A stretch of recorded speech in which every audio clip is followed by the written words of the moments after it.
Muito bem, nós já estamos conectados com o deputado Marcelo Ramos, do PL do Amazonas, ele que é vice-presidente da Câmara, está cheio de atividades no Estado, mas mais uma vez se dispôs a participar do nosso programa de hoje. Boa noite e bem-vindo, deputado.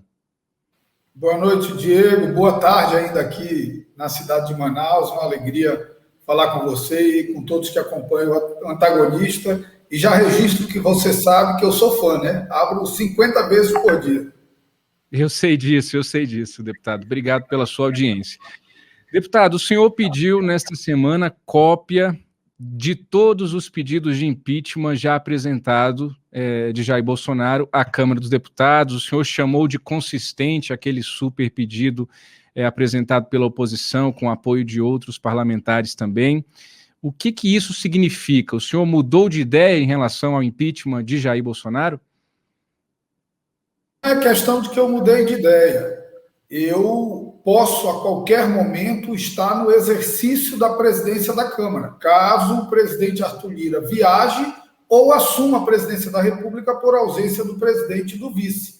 Se eu assumir com a postura cada vez mais crítica e hoje de oposição ao presidente Bolsonaro, é óbvio que eu vou ser cobrado por um posicionamento sobre isso.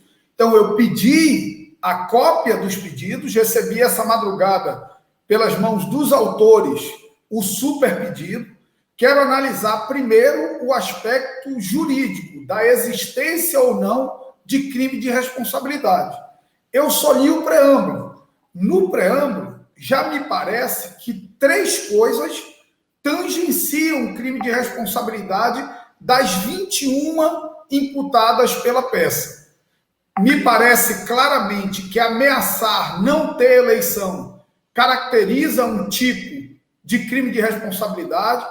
Participar de eventos que primam ou que reivindicam o fechamento de outros poderes também me parece que caracteriza.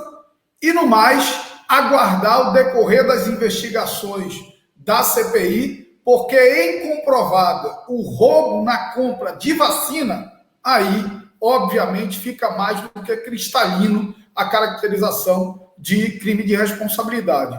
Essa é uma etapa, formar a minha convicção sobre se existe ou não crime de responsabilidade. Passada essa etapa, se em algum momento eu exercer a presidência, eu vou ter que fazer um outro julgamento jurídico e político se cabe a um presidente em exercício tomar uma decisão desse tamanho. Farei na hora correta, com prudência. Impeachment não é tema que se trate com vingança ou com antipatia no calor de uma discussão, mas também não é tema que se afaste se tiverem caracterizados os pressupostos. O senhor encara essa sua decisão de começar a vasculhar os pedidos de impeachment com mais cuidado como uma ameaça ao presidente da República, deputado? Não, porque eu não ameaço ninguém. O que eu quero fazer, eu faço. Eu sou absolutamente transparente. Eu, inclusive, no momento correto, vou dizer a minha opinião sobre o impeachment. Se eu sou a favor ou contra.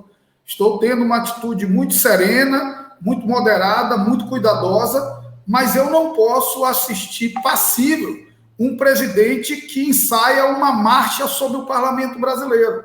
Alguns acham, Diego, que o que o presidente Bolsonaro fez foi comigo. Não foi comigo. O presidente Bolsonaro não quer marchar sobre o deputado Marcelo Ramos. Quem sou eu? O presidente Bolsonaro ensaia a todo momento... Ele disse que o senhor é um desconhecido. Ele disse que o senhor é um desconhecido. É isso, e eu sou mesmo. Quem sou eu para o presidente se preocupar logo depois de sair do hospital? Aquilo não foi contra mim. Eu sou mais uma vítima. Já foi a deputada Joyce no passado, já foi o deputado Alexandre Frota, um dia desse foi a deputada Luísa Canziani e agora sou eu. O presidente ensaia uma marcha sobre o parlamento e sobre a democracia brasileira. Resta saber se quando chegar na porta do parlamento, ele vai achar gente que passe para o lado dele, gente que abra o corredor para ele entrar, ou gente que se entrincheire na defesa da Câmara, na defesa dos deputados e na defesa da democracia. Eu tenho certeza de onde eu estarei, na trincheira. Deputado, o senhor falou que, em caso de assumir interinamente a presidência da Câmara, o senhor poderia ou não tomar a decisão de abertura de impeachment. Eu gostaria de lembrar ao senhor, que lembra bem, e aos nossos espectadores, que em maio de 2016, o então primeiro vice-presidente, que é o cargo que o senhor ocupa hoje da Câmara, o deputado Valdir Maranhão, assumiu ali a presidência com o afastamento do Eduardo Cunha e acabou anulando o processo de impeachment da Dilma. Foi um rebuliço que durou apenas algumas horas em Brasília. O senhor teria coragem de abrir um... Inclusive, Diego, eu já estudei esse episódio porque a decisão dele depois foi revogada. Então, ainda me resta a dúvida se a decisão dele foi revogada por outro ato ou foi revogada sob o entendimento de que ele não poderia, no exercício provisório da presidência, tomar aquele ato. Isso é um levantamento que eu estou fazendo com a Câmara dos Deputados. Agora, coragem não me falta. Às vezes até me falta juízo. Eu sou um deputado do estado do Amazonas, de primeiro mandato. O presidente resolveu comprar uma briga comigo. Ele está acostumado a acuar todo mundo com essa milícia digital dele, mas comigo ele não vai acuar. Eu só sei andar para frente. E vamos ver onde é que isso vai dar. Eu pergunto então, da coragem... Eu não consegui concluir a minha pergunta, mas o senhor entendeu perfeitamente. Eu ia, de fato, perguntar isso mesmo, se o senhor teria coragem de abrir o processo de impeachment. E eu falo em coragem, deputado, porque os senhores sempre dizem no parlamento que o impeachment é um processo jurídico-político. Então, do ponto de vista jurídico, o senhor está aqui reforçando, reafirmando para a nossa audiência que o senhor até aqui vê alguma consistência nesses pedidos de impeachment, crimes de responsabilidade. Aí a coragem ficaria por conta mesmo do gesto político, tendo em vista que há esse elemento também nessa decisão a ser tomada, deputado. Sim, com certeza. Mas não é só coragem, é também responsabilidade. Repito, impeachment não é algo que se faça por vingança, não é algo que se faça no calor de uma briga com o presidente da República. A minha atitude nesse tema é uma atitude serena, responsável, de quem vai entender juridicamente o processo e, principalmente, Diego, de quem faz isso com muita tranquilidade, porque a possibilidade de eu aceitar o impeachment não está posta, na medida em que não há nenhuma previsão de afastamento do presidente Arthur Lira. Isso que eu ia lhe perguntar. O Arthur Lira, o deputado Arthur Lira, presidente da Câmara, do PP de Alagoas, entrou em contato com o senhor diante dessas declarações que o senhor tem dado publicamente? Como é que está a relação de vocês dois nesse sentido, deputado? Liguei para o presidente Arthur Lira logo depois que li a notícia do presidente Bolsonaro ao sair do hospital.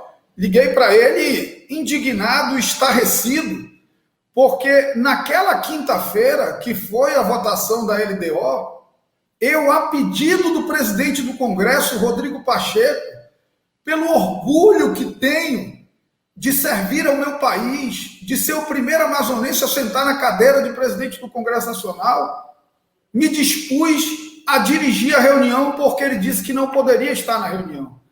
Fiquei lá de 11 da manhã, entre Câmara e Senado, e depois Câmara de novo, até 1h da manhã, sem almoçar, sem jantar, servindo ao Brasil, ajudando o governo a aprovar a LDO, que era algo importante para eles. E aí, alguns dias depois, o presidente me ataca. Depois de todo o esforço, o líder dele subiu na tribuna, o senador Eduardo Gomes, para me elogiar a condução, agradecer a forma leal com que eu trato as matérias do governo, porque eu não misturo as minhas diferenças com a postura do presidente Bolsonaro, da minha responsabilidade com o país. Eu sempre fui crítico ao presidente Bolsonaro, mas eu presidi e entreguei a única reforma da história desse governo, que foi a reforma da Previdência. Eu sempre fui crítico ao Bolsonaro, mas eu presidi a sessão que aprovou a PEC emergencial e quando estava com risco de perder a votação, eu coloquei outro na presidência e fui para a tribuna defender a PEC emergencial, porque ela era importante para o país. Então não dá para dizer que eu sou um inimigo do governo. Agora eu sou um amigo intransigente da democracia. Todas as vezes que o presidente avançar sobre a democracia, ele vai ter a minha reação. Eu falei com o presidente Arthur, esperava dele, não uma palavra de minha defesa. Não tenho por que pedir que os outros entrem na minha briga. Mas eu esperava dele uma declaração pública de que o acordo para incluir o fundo eleitoral não era de minha responsabilidade, eu nem participei da reunião, e de que, na condução dos trabalhos, eu não me afastei nem 1 milímetro das regras regimentais e do acordo firmado com os líderes. Poderia esperar disso também do presidente Rodrigo Pacheco, afinal de contas eu estava no exercício da presidência do Senado, do Congresso. Mas o meu presidente, o presidente que eu votei, que eu elegi para me representar, é o presidente Arthur Lira. O Arthur Lira ainda não se pronunciou oficialmente sobre isso.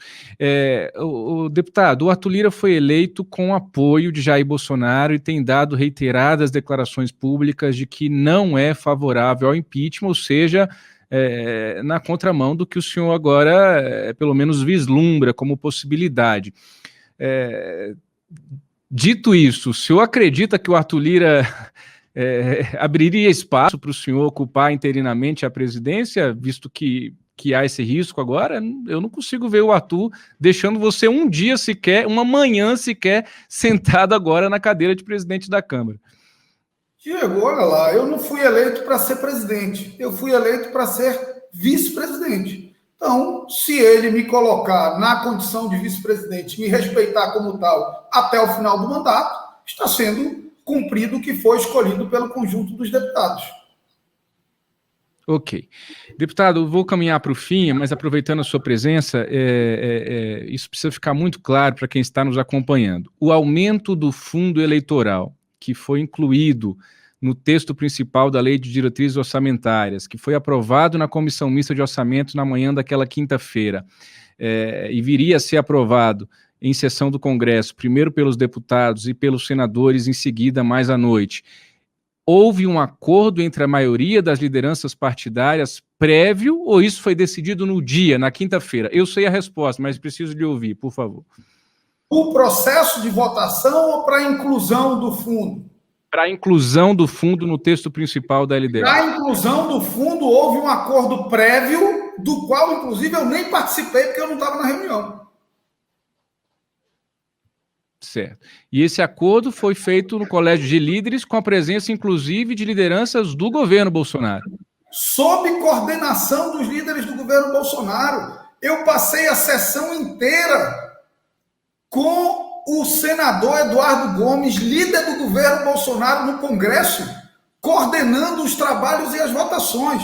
Tem um dado, Diego, que para mim ele é muito simbólico, porque estão dizendo assim, não, o deputado Marcelo Ramos não deixou votar o destaque do Novo, que poderia tirar o fundo eleitoral. Mas, se você olhar o vídeo da sessão, no destaque do Novo, eu dei encaminhamento de votação.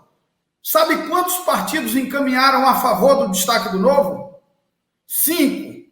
O Novo, o Podemos, o Cidadania, o PSOL e a Rede. Todos Partido os Verde, partidos... salvo engano, não? Oi?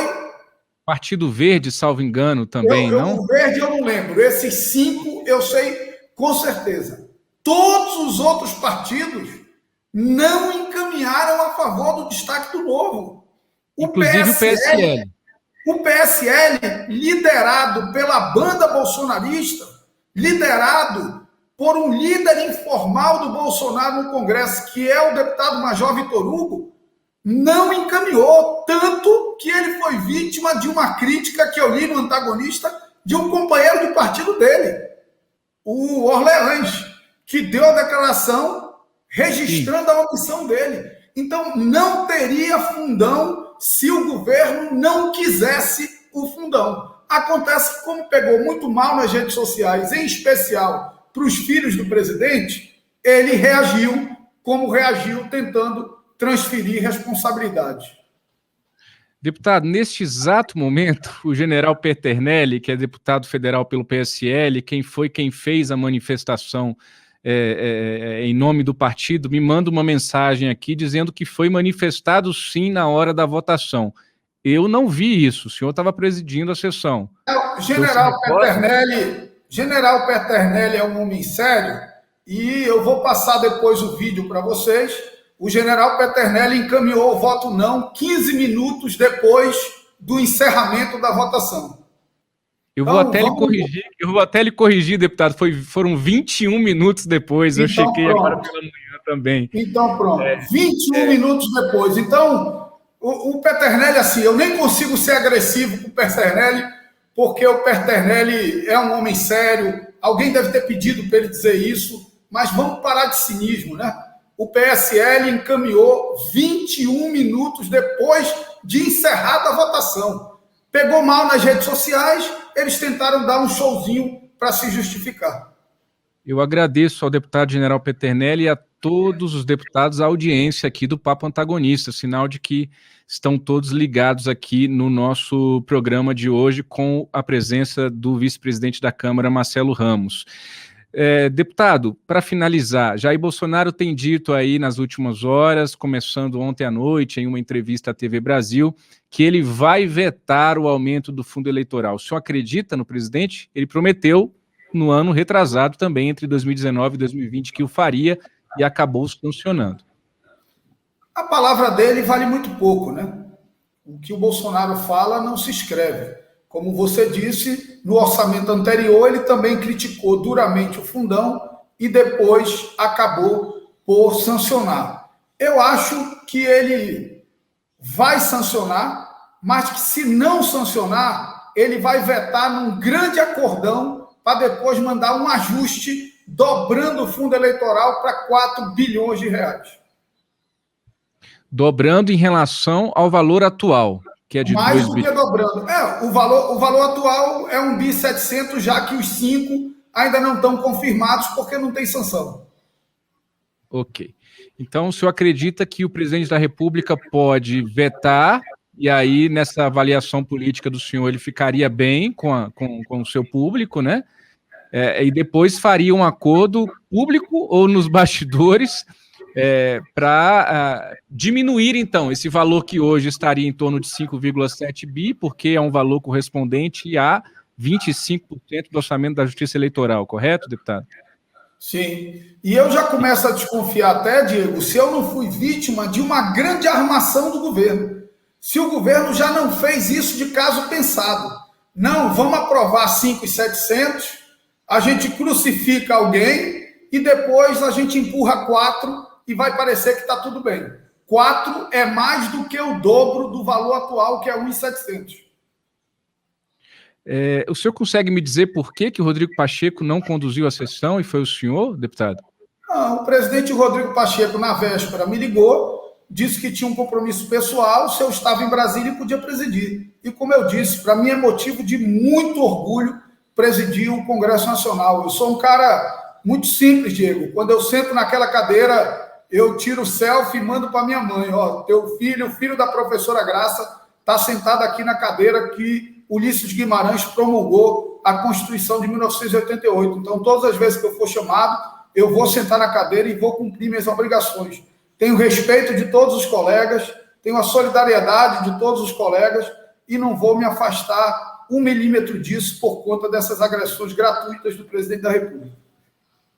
Deputado, para finalizar, eu não posso deixar, e aí o senhor vai ser aqui o porta-voz dos deputados, de demonstrar a minha indignação como jornalista, como cidadão, e acredito que de quase a totalidade da audiência desse programa em relação a esse aumento do fundo eleitoral. Alguns deputados, senadores me ligaram de quinta-feira para cá, tentando fazer uma defesa com argumentos de que o fundo público é melhor do que o fundo privado. Enfim, não é isso que está em jogo. Repito o que eu já disse aqui no programa, o que eu já escrevi no Antagonista, é uma aberração o que a maioria dos deputados e dos senadores fez com esse aumento do fundo público nessa proporção em meio à pandemia. O senhor tem o espaço para dar a sua opinião, deputado, sobre esse assunto. Alguns estão dizendo que é a oportunidade de se discutir a volta do financiamento privado, que se o presidente vetar o fundo eleitoral, as eleições vão ficar nas mãos das milícias e do crime organizado, ou seja, argumentos fortes que a gente pode discutir também, mas não é isso que está em jogo. O que a gente está falando é de um aumento de quase 3 vezes de recursos públicos em meio a uma pandemia para abastecer campanha política, deputado. Não é nenhum demérito à democracia. Alguns deputados argumentam que vocês não querem esse dinheiro, como é que a gente vai fazer campanha sem dinheiro? Olha, não é isso, é uma questão muito mais de moralidade política, de decência política, na minha visão, se o senhor me permite, deputado, mas, por favor, a sua opinião. Diego, primeiro, eu acho que é uma constatação de que esse é um tema mal resolvido no Brasil. Nós, assodadamente, por conta das crises de mensalão, de petrolão, decorrente do financiamento privado, fizemos uma mudança radical para financiamento público. Quando você pega o valor do fundo partidário e divide pela quantidade de candidatos, você vai ver que o valor é ínfimo.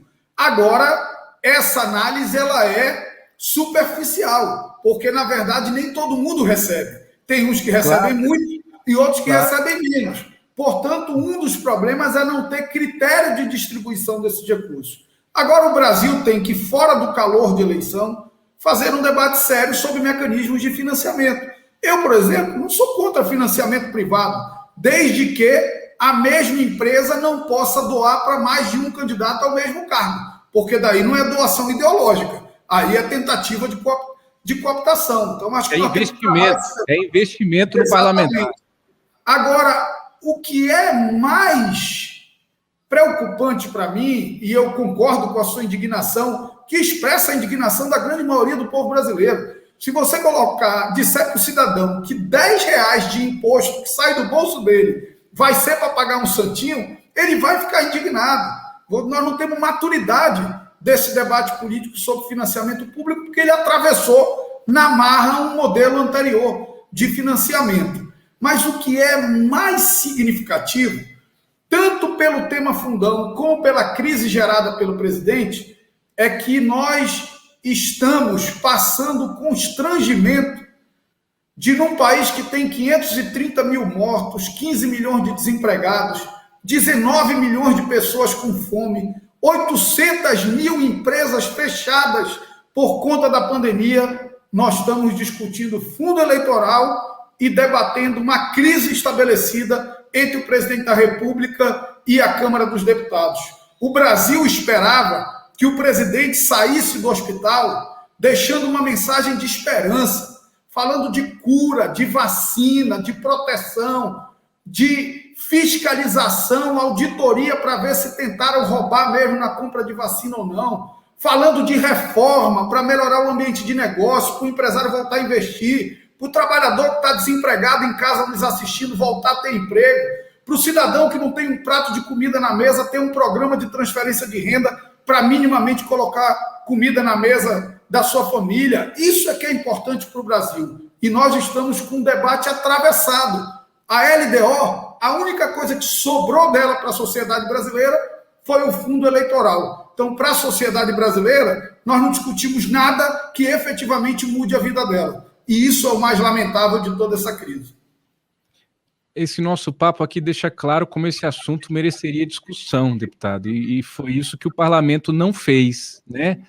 A imprensa foi quase pega de surpresa. O antagonista, na manhã daquela quinta-feira, quando percebeu ali o valor dos 5,7 bi, começou a fazer o trabalho que é próprio aqui do nosso site, de monitoramento da votação, mas já estava tudo acordado. Deixa eu perguntar uma última coisinha, deputado. Por que o senhor não fez votação nominal do destaque do Novo? Motivos. Primeiro, por um motivo regimental, nós estávamos no interstício, pediram votação nominal no texto principal da LDO, justamente porque sabiam que o destaque do Novo ficaria dentro do interstício. Primeiro, por isso. E segundo, porque quando o painel está dividido, você faz votação nominal. Mas nós estamos falando de 5 partidos ou 6 que não representam 50 deputados de 400, de 513. Portanto, se o PSL tivesse manifestado a favor, se todos os partidos da base que seguem a orientação da liderança do governo tivessem manifestado a favor, o projeto tinha sido votado simbolicamente e derrubado. Ok. Então, é importante que fique clara, então, essa declaração pública do Marcelo Ramos, deputado, que até então eu só ouvia nos bastidores, agora para você que está nos acompanhando. Então, no momento da votação do texto principal da LDO, deputado, todos os senhores deputados que estavam participando da votação sabiam que aquela votação seria nominal e que, muito dificilmente, a votação do destaque do Novo seria simbólica, correto? O deputado Marcel Van Hatten, e isso, justiça seja feita, foram só esses partidos que lutaram contra o fundo eleitoral. Só. Eu preciso ser justo e sou sempre justo. Novo, PSOL, Cidadania, Podemos, Rede, o PV, eu confesso que não tenho essa lembrança, mas se você diz é porque o PV estava lá também, que a sua apuração jornalística é melhor do que a minha lembrança, do que a minha lembrança política. Então, esses partidos foram os que lutaram contra o fundo. Todos os outros agiram a favor do fundo, não é que se omitiram. O governo, ele não se omitiu. O governo agiu a favor do fundo. O senador Eduardo Gomes, líder do governo no Congresso, alguém que eu reputo um cara sério, que tem um ótimo diálogo, trabalhou intensamente no plenário para que fosse aprovado como acordado pelos líderes. E como acordado pelos líderes, era com 5,7 bilhões de reais de fundo eleitoral. Deputado, a gente combinou de conversar 15 minutos, já se foram quase 30. Eu agradeço muito a disponibilidade do senhor. O senhor falou agora há pouco que quando senta na cadeira de presidente da Câmara, presidente do Congresso, o senhor tira uma selfie e manda para a senhora, sua mãe, que é a dona... Graça, professora Graça. Dona Graça. O senhor vai chegar um dia... O Rodrigo Maia foi cobrado a abrir processo de impeachment de Bolsonaro. Não abriu. Lira foi cobrado a abrir processo de impeachment de Bolsonaro. Não vai abrir. O senhor poderá ser lembrado e mandará um selfie para a dona Graça como o vice-presidente que abriu o impeachment de Jair Bolsonaro? Isso não é tema que se discuta em tese, né, Diego? Eu sou muito responsável, preciso ser muito prudente, não posso ficar refém de uma fala, nem que sim, nem que não. Impeachment não é tema que se aprove a priori, assodadamente, e nem que se rejeite a priori, assodadamente. Impeachment é tema que exige serenidade, análise técnico-jurídica, análise das condições e conveniências políticas do momento. E são com esses valores que, se chegar um momento em que eu preciso tomar essa decisão, eu me moverei. Deputado Marcelo Ramos, muito obrigado mais uma vez pela sua disponibilidade e pelos esclarecimentos aqui ao Papo Antagonista. Bom recesso. Eu sei que vocês trabalham no recesso também, igual jornalista, então bom resto de semana, seja trabalhando ou descansando. Eu planejei essa semana total para minha família, off, de domingo até domingo, e não consegui parar nem um minuto ainda, mal olhei para os meus filhos esses dias todos que estou aqui. Então largue a gente. Tchau, tchau. Vai lá para o seu... crise. Um grande abraço. Deus abençoe. Prioridade. Um abraço. Tchau, tchau.